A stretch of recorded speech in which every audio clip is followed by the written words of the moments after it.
The boomer shooter revolution and its consequences. Hey gamer girls, my name is Gunther and today we are talking about Darkenstein, an indie FPS game inspired by Wolfenstein 3D. But before I get into it, I want to talk about the current state of boomer shooters and the current state of indie gaming as a whole. On this channel, I am very interested in showcasing indie games. It's my favorite kind of gaming. I'm not really a huge AAA guy, and I love to highlight and spotlight indie games. I do it a lot on this channel.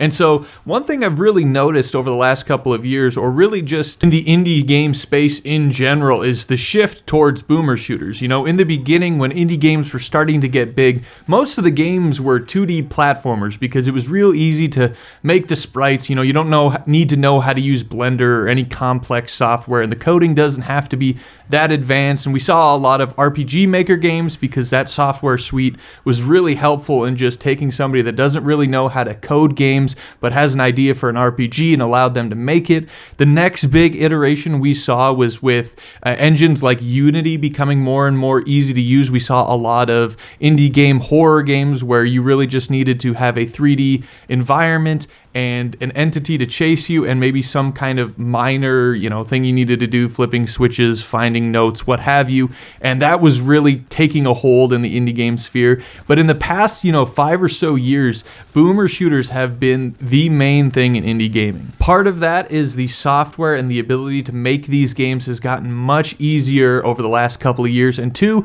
it's just the cycle of nostalgia. People are looking back to those late 90s, early 2000s PC shooter games, and they want to relive those memories in the same way that the early indie games in their 2D platformer style was to harken back to the 80s and playing on the NES. And it's been long enough that I think we're hitting the end of the cycle for boomer shooters that every indie game genre kind of has, right? It starts out, it's unique, it's fun, it's a good throwback, there's tons of nostalgia, but by the end of the trend, it just slopifies, and the slopification of that genre happens. We saw it in 2D platformers, whether it's like Mighty Number 9 or what have you. The slopification hit there. There's tons of RPG Maker slop all over the place, and there's even more, an uncalculable amount of slop when it comes to 3D horror games, especially mascot horror, where there's just an entity chasing you. And we're seeing that with boomer shooters now. And Darkenstein definitely qualifies as boomer shooter slop, for sure. No new ground is being treaded here.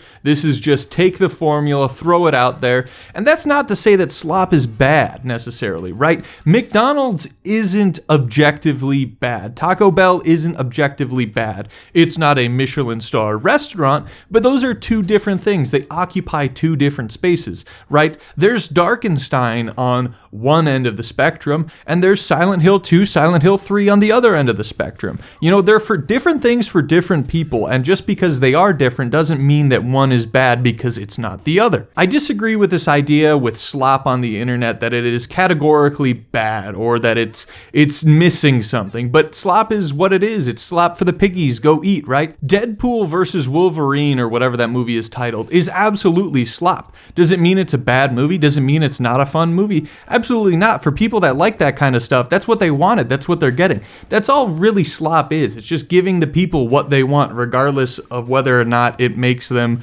reflect upon the ponderances of life. And hey, I believe that I wholeheartedly make slop content all the time. I even tried to be a drama YouTuber at one point. If you're a fan of the channel, you know that era. I really couldn't cut it. I wasn't mean enough. I couldn't be Turkey Tom. I couldn't be Nicholas Diorio. I just couldn't cut it. I wanted to give too many people second chances. Long rant about slop aside, I know this is a very schizophrenic video. Welcome to my channel. This is how we do it, baby girl. This is just how we run things, okay? Darkenstein, there's a story there.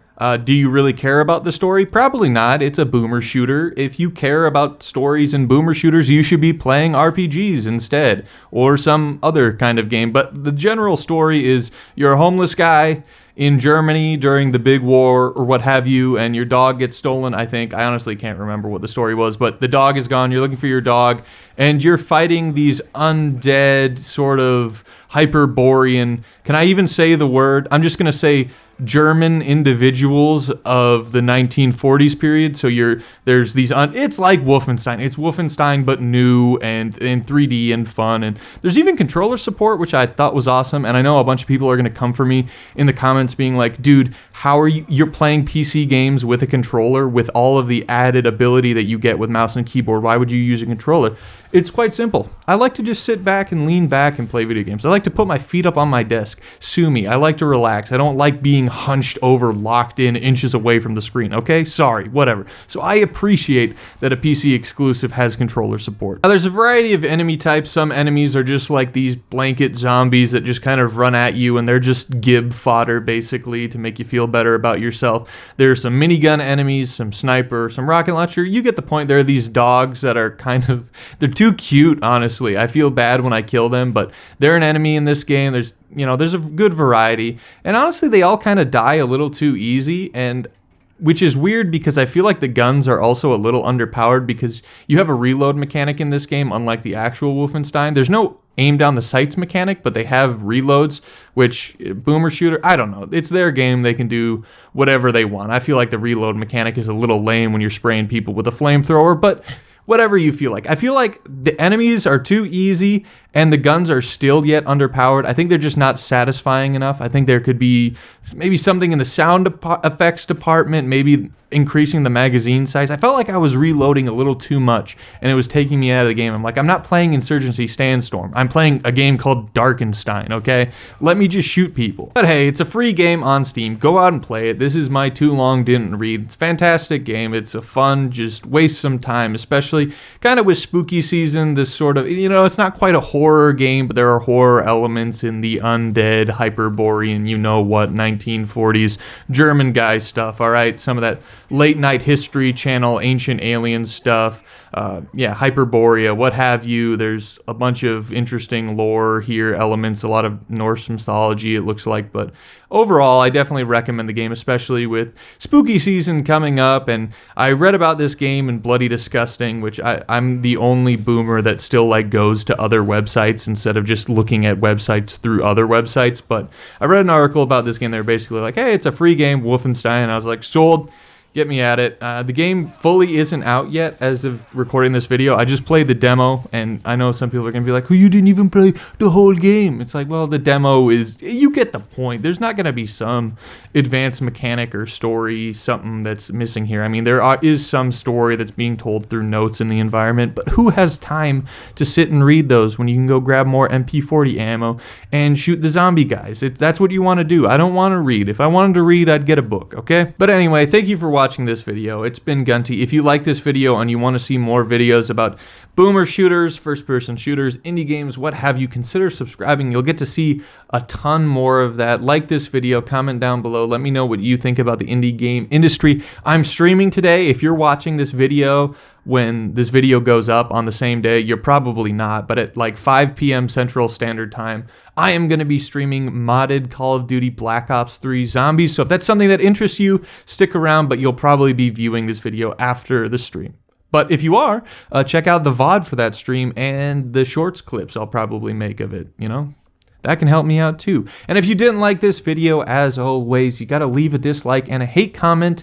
Today's hate comment, I'm feeling pretty good. It's been a good week. It doesn't need to be anything crazy. Just do, 2 to 3 paragraphs and then respond to 2 or 3 other hate comments, and make sure that you're in these responses, that you're being thorough and not just, repeating the main points. Okay, I want to see some thought put into this. And with that, I will see you guys in the next one. Later.